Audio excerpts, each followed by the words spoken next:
Today, many Canadians are aware of the abuses of Indian residential schools. Starting in the 1880s and lasting until 1996, over 150,000 Indigenous children were separated from their parents and placed in 132 federally funded and missionary-run schools. These schools tried to kill the Indian in the child in hopes of assimilating Indigenous peoples into Canadian society. But what is lesser known, however, is that in parts of the country such as British Columbia, schooling was not initially racially segregated. Rather, Indigenous children could attend provincial public schools alongside their settler classmates.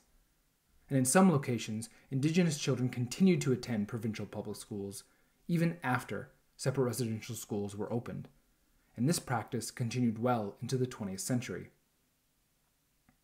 British Columbia's public school classrooms, then, were complicated spaces that can be understood as what Mary Louise Pratt calls contact zones, or social spaces where different cultures meet, clash, and grapple with each other, often in the context of unequal relations of power, such as colonialism.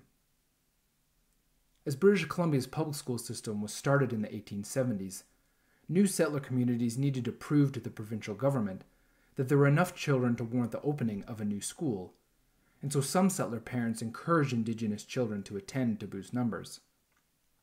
Once in public schools, Indigenous children received a basic English education. However, as in residential schools, Indigenous students often experienced racial discrimination, as they were taught by their teachers to assimilate to the dominant culture. By the 1890s, some settler parents even began protesting Indigenous children's attendance at public schools.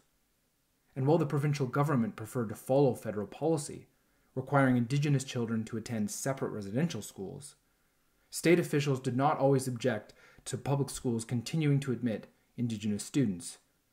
In fact, as late as 1925, a survey of BC education confirmed that still, in a number of the schools, the children showed unmistakable signs of Indian blood. Canada's history of colonialism and education, then, is much more complicated than is generally acknowledged. Though residential schooling has been rightly criticized as a sad chapter in Canada's history, public schools should also be scrutinized as playing a crucial role in the state's efforts to try to kill the Indian in the child and assimilate Indigenous peoples into Canada's emerging settler society.